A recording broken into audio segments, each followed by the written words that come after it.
Hey guys, what is going on? Adam Menner here from the Business of Strength and Varsity House Gym. Today I am on a solo episode and I'm super excited about today.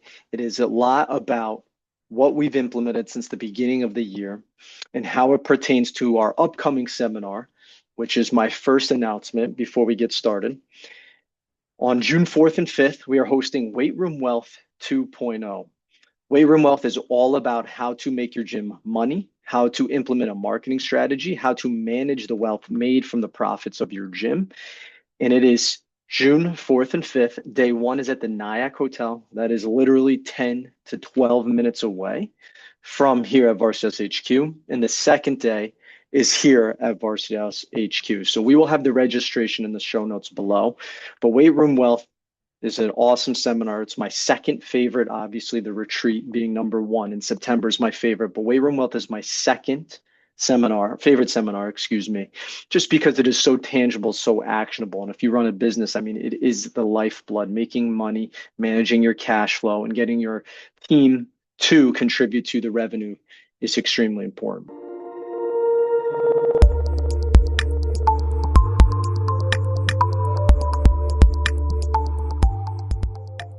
Today's episode, off the heels of Weight Room Wealth, this is how to play point guard in your business.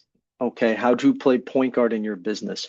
And whether you are an operator, you're the manager, or you are the owner, founder of your gym business, you need to understand how your business works and how your business flows.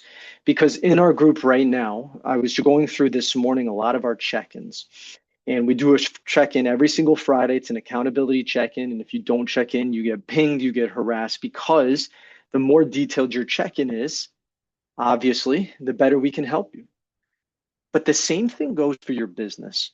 And what I see a lot of in our group, and just speaking off the cuff to other gym owners, they don't truly understand how their gym breathes, how it operates, how to measure the actions that are happening every single day in your business. Because look, I understand you're working a lot. You're probably not confusing fake work with real work. So you're doing your marketing, you're doing your sales work, you're doing your calls, you're managing your pipeline, you're trying to get people in for consults, you're having team meetings. None of that is fake work. However, you may feel like something is off. You can't make real movement. You haven't created a lot of leverage, be it time, money, service offering, a campaign, whatever the case may be, a strategy, because you don't know how to truly measure your business. And when you measure your business, you get more clear on how your business is actually operating. And subsequently, you can now know what actions need to be taken based upon what you are measuring. And let me give you an example. Let's use product, right? Coaching is very important. Serving members is very important. Hospitality is what we sell. The vehicle happens to be fitness and strength and conditioning and sports performance. But if I was to ask you point blank, so if you have a piece of paper and I was to ask you, how do you define if your product is successful? Right? Like, how do you know people are enjoying what you are providing them with on the training floor, excuse me, every single day? And you might say something like, well, we're getting results. It's important, of course. You might say, I see a lot of smiles and high fives. Yeah, of course. Our attendance is really high. Definitely, definitely. However, none of that can be measured and put into a scorecard. And how do you tell if that is actually influencing your numbers that define product? And I'll give you an example. If we were to say, okay, product, coaching, service, hospitality, how do we define that? You might say, and I'm giving examples from just our scorecard, I'm literally looking at it in our sheet. Well, what's your attrition rate? What's your capacity? How many members do you have on EFT? What's your attendance? Is it trending up or down? Have you filled out your defensive scorecards?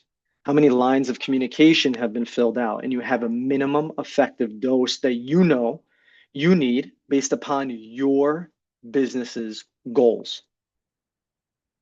And so if you know you need a certain attrition percentage to keep this many members and save this much money, well, that directly affects revenue. Well, if you know you need capacity because you need to know if you need to expand or remove sessions from your schedule, well, that directly affects revenue. And you need to see attendance. Is it trending upwards or is it the same, or are we trending backwards? Which means that attrition, that could be a foreseeable statistic, is not trending in the right direction. We need to get to the bottom of this.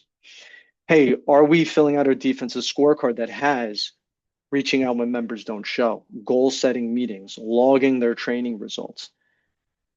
And I'm not going to get into the ins and outs of what your defensive scorecard or a defensive scorecard should have, but that is an example of getting into the weeds of measuring the right activity that directly affects the bottom line.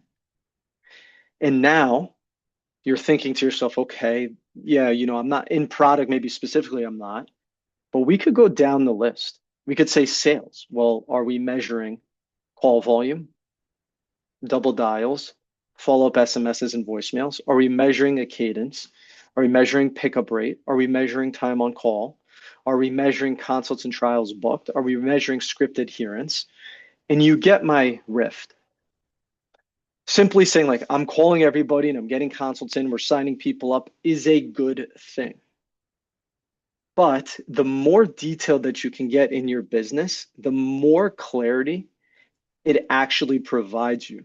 And now you're not misdiagnosing or trying to prescribe solutions that actually are not warranted. And let's use sales as an example. Okay. If you know you measure how many calls are coming in and you measure pickup rate, that's good. Then the next statistic you only measure is how many consults or trials you got and how many people signed up from there. You could be like, okay, interesting. But if I was to say, well, out of all the people that picked up, what was your time on call? And from those people that picked up, how many consults or trials did you get booked? And if that statistic was very low, instead of saying, well, we might need to change our sales strategy or we might need to expand times to get people in the door, I would simply say to you, well, what if we just looked at script adherence? And are they checking these 7 boxes on the script? Because if they do, more of those people who picked up are probably going to show and attend their scheduled consult or trial. And so obviously a very small example, there is a lot to unpack there, but you understand what I'm saying. By the more detailed you are, the easier it is to diagnose and solve that particular problem. You don't have to rip apart that whole process. So transitioning in here, you hear us talk a lot, transitioning to, excuse me, you hear us talk a lot about systems and system building. And everybody busts my chops. I have like a scorecard and a system for everything. But I would argue I know every single moving part in this business. And it allows me from a overview standpoint to see exactly what's happening and allow myself to connect action to measuring to data to being able to see what was lagging indicators, but also how to prevent and create future opportunity based upon those numbers. And so when you hear the word system, a system is simply a process in place that directly affects the outcome of a department in your business. And so in your gym business, in any business, you really have 5 seats. You have finance, you have marketing, you have sales, you have product, you have operations. And what I would say is under product is where coaching development happens, internships happen, all of that is under product. And so looking at each of those 5 departments of the business, if you need a system for each of those, here is how you build a system no matter what department in your gym business you are trying to build the system for. There are 4 parts, okay? Number 1, You have to define what success looks like through data within that department. So, meaning, if it's sales, well, what does sales look like on a daily, weekly, monthly, quarterly, and annual basis? And so, do you have your gross revenue from this year compared to last year, daily, weekly, and obviously monthly, quarterly, annually? Do you have how many calls? Do you have, if they don't pick up, how many points of contact that they need? Do you have pickup rate? Do you have time on call? Do you have script adherence? Do you have booked consults, trials? Do you have show rate? That is sales. And then obviously you have signups. So if you're saying, okay, that is how I would define my sales department in my fitness business. Well, now you go to step two. You build a scorecard around those numbers. So now I know that I have all those numbers in place. I'm not sure how many that was. I build my scorecard around those numbers and I'm measuring it every day, every week, every month, every quarter, every year, because I can develop a buzzword trends. I can see trends. Are we improving? Are we not improving? If we didn't, well, how long? Was it just in a week? Was it week to week? Well, was it a month? Oh, was it 2 months? Okay, something's off here. And so a scorecard is a fancy way for literally measuring if we are on track or off track. That is it. And it is up to you to decide how detailed you want to be. And that is dependent on what level of business you're in. You mean to tell me if we were to not go see a $10 million training business or any $10 million plus business that their systems are not dialed in? I mean, come on. That is how they get to that level. So for each stage of business, the numbers in the data on the scorecard will expand, but you start with minimum effective dose, and then I begin to expand. So I build a scorecard. Number three, you need a meeting document that literally reviews the actions of that scorecard. And 3B would be who owns that scorecard in meeting doc. Because this can happen, and I see this a lot in our training business. Every week, it's like a new revelation. I see it in our check-ins. 6-week challenge is off. Okay, this week got to think about the hiring product. Okay, this week, X, Y, and Z, and I'm sure you can relate. But when you have the same numbers, the same meeting doc, and obviously you can change based on the only thing you would change in that meeting doc, excuse me, in that huddle, in that meeting, would literally be, well, what happened here? Did this happen? Or if you're reviewing the information, well, I didn't hear this. Which leads me to point number 4. And this changed the game for us. You speak from the system, not the person, right? You speak from the system, not the person. Because now I'm not attacking the person if another buzzword coming in, feel like they're not doing a good job. I simply can just look at the numbers. And if they're getting better despite my feeling, well, now I can just speak from the scorecard. I could literally say, hey, look, last week call volume was a little low, but instead of saying, we need to get that up, we need to get that up. How many vague leadership examples do you hear like that? We need to work harder. No. Outbound call volume was low, but referrals were really high. We had 4 signups from referrals last week. You would be let me put this respectfully, not smart leader if you were like, so you just completely negate the referrals and just say, we just got to get those calls up. We just got to get those calls up. Well, the activity that they were doing was actually very beneficial because they got 4 members to refer 4 friends and they signed up. Does that make sense? Do you guys understand the rhythm here? So now I can see the actions and how they're being presented in a scorecard, and I have a meeting doc that reviews those numbers, and then you're asking good questions, you're listening to that owner of that department, and you're just playing point card around those numbers. Okay.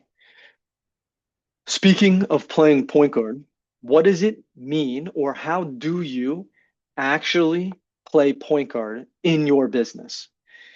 And so for me here specifically, this has been my role. And I should preface it by saying playing point guard is the unique combination of have been, or excuse me, have been doing multiple roles in the business, whether you were an intern, then you worked at the front desk, you did sales, then you did a little bit of coaching development, because you need to have your pulse. You need to be dangerous enough within each part of your business that if something or somebody was to be removed from that ownership of that department, you could step in and you could do that job and you could operate that job. And so when I say playing point guard has three critical components. And this is primarily for the operators in the business, or if you're the CEO founder, if you're the manager and you need to see everything. Playing point guard by definition is the following. Your job is to ensure that every department of the business is taking the right action, focused on the right thing, filling out their scorecard, the numbers are trending positively, and the lines of communication amongst each department are straight. So sales would never say, I didn't know we were running that meeting. Product wouldn't say, oh, we're running the summer shred. What's that again? That would never happen because you are making sure that every department is rowing the boat in the same direction. We're speaking the same language, lines of communication. We're responding quick. We're engaged. We know exactly what's happening. We're acknowledging that. And you do that through these three ways. Okay. Number one, you have to find time to think and review. This is ridiculous, but I call it my Monday Mamba hour. It's really a couple hours. But you should be doing this in your business. It is a look back and a look ahead. So, number one, it's a look back and a look ahead. And it has three components. First part, first component, you're looking at all the numbers, all the scorecards. Okay, are we on track? Are we off track? You're filling out your scorecard every week. Boring, I know. Filling it out every week. Okay, looking at trends. That's weird. Because as I mentioned before, when you get so redundant in filling out the numbers, the data, the scorecard, you begin to see things, patterns that then you can take immediate action on. Huh, that's weird. That was lower than before. Yep, I see that. Okay, I need to address that like today. You make a note of it. So you are reviewing the numbers of each department. You are measuring the activity of team. And now you're making notes on things that need to be adjusted, changed, or removed that week. Number two, you are then prepping your meeting documents based upon the information that you are reviewing in your scorecards, excuse me. So if you have a meeting with marketing, well, what notes need to be here? What things need to be mentioned? Sales, same thing. Product, same thing. You understand? And then number three is you have to look forward a lot. And based upon those numbers, you have to plan ahead. So you have to say, okay, well, the last quarter we lost this many people. So if we stay on that rate, and I'm giving an example, let's just say you're looking at your defensive score. Okay, we lost this many people. If we stay at this attrition rate, that means we could lose this many people, which means that we actually need to, how do we mitigate that? And also, how do we make sure that we sign up so that we're in a net gain every single week, every single month? And now I'm measuring those things. And then I'm thinking about, well, what can we do? What actions can we do to get ahead of this month, this quarter, this week? What projects can we pull forward that I know are going to move the needle a lot? And so you are literally orchestrating your business's operating rhythm by reviewing the numbers weekly, sometimes daily, by looking at the trends, by adjusting the actions that need to be made for the owner of that department and how they lead their department. And then you're looking forward to ensure that you stay on track with your goals that you set forth. Okay, number two, protect the goal. Protect the goal. The goal meaning the goal of the company. And this happens in three ways. Dan did in our business of strength group, we have a bi-weekly call there. And he mentioned there's a company and a website called Gallup. And in that, they performed a study in the workforce that stated something like 30, 40%, don't quote me on this, of people don't have clarity within the company's goal and their own role. So by protecting the goal, you have three different parts. Part one is you need to keep the target front and center. So let's go through this thought experiment again. Okay, I have a scorecard that measures what's happened based upon our goals that we set. And now are we off track or off track? Then in my meeting doc, I have our goals for this week, for this month, for this quarter. And then I review the scorecard and say, well, we're this far off. Hey, we had a good week. We bought ourselves a little bit of time. Let's get ahead of it now. Let's do X. And so you're always keeping the target front and center. Here's the revenue goal. Here's the attrition goal. Here's the membership goal. Here's our incentive tier all the time. And so that in their subconscious, they become operators and they know how to measure effective activity based upon their scorecard in their department.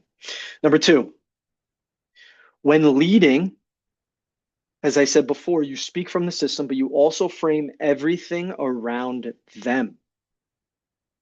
And here's an example in language. If you want to lose leadership credibility, do this.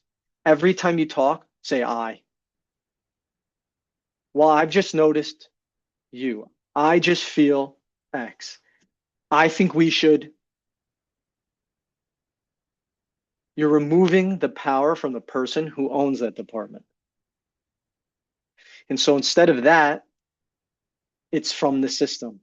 Hey, when you do this, hey, when you review each 7 points on the sales script, our show rate will improve dramatically.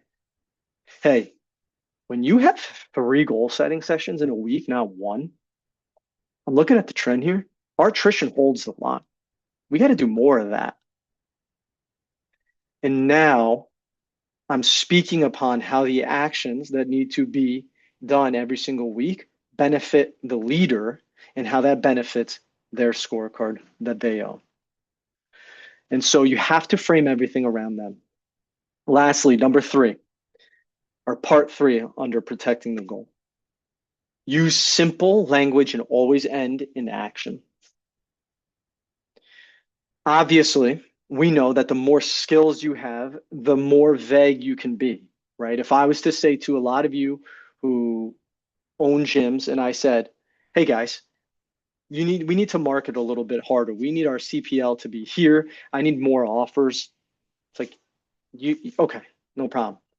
But if I was to tell an intern or a new coach, hey, you need to market this business more, I mean, you might as well be speaking another language.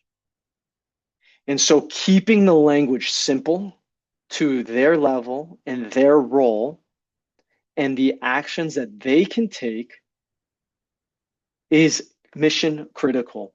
So if I'm speaking to somebody who is, let's say they run the head of sales, now I could literally say, hey, pickup rate and time on call was really low for this person. We just got to make sure that they're handling the scripts or that they're speaking to each 7 points of the script. Okay, no problem. If I'm training somebody new to handle sales or help or assist that person in sales, well, now I have to speak in a much more specific language and keep it very simple. And so now that would require testing the script, reviewing the script, correcting them right there on the spot. Hey, when you open up, we use Go High Level. When you open up Go High Level, you click this tab. If you go down to reporting, third line in, call report.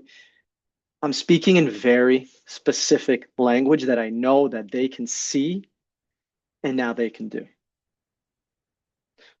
So to review about playing point guard, Look back and ahead, protect the goal. And then here's number three.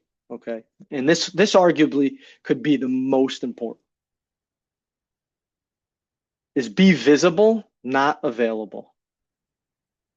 I'll say that again. Be visible, not available. And here's the difference. Availability is, I don't know, I'm making up a name here. John, you're good with the doc scorecard? Cool. Let me know if you need anything. That person is never reaching out to you. But if I make myself visible, so while they're doing their work, I come in and I work alongside them. If I show them things, hey, I've been working on this. Do you think you could use that? If I drop in on a meeting and I listen to a meeting that's happening that you're not running or that you're not a part of, and then privately you give feedback about that meeting. If you pop in for a session, you meet clients, you're talking, the vibe is much higher. It's not about work. You're visible. And point guards, by definition, in the game of basketball, their job is to assist and tee up the rest of the team. You lead, you communicate, and you assist and you tee up the rest of the team. That is how you play point guard in your business. And the last note I'll make here, I know a lot of you listening to this could be like, holy crap, I'm not even there yet. And I understand. However, my pushback to you would be the earlier you start at 20 members, 50 members, 75 members, you are creating a very healthy and operationally excellent foundation that will be able to handle growth. But if you wait to start implementing these things, now you're fighting two battles. You're fighting growth, and now you're fighting creation, which takes a lot of effort, time, and bandwidth to be able to handle the growth. And so you work a lot more, which is fine. We did it. Lots of businesses do it. The earlier you start, the better that you will be. That's all I got for you guys. Thank you so much. Please don't forget, we have Weight Room Wealth, June 4th and 5th. We would love to see you guys there. Have a great day.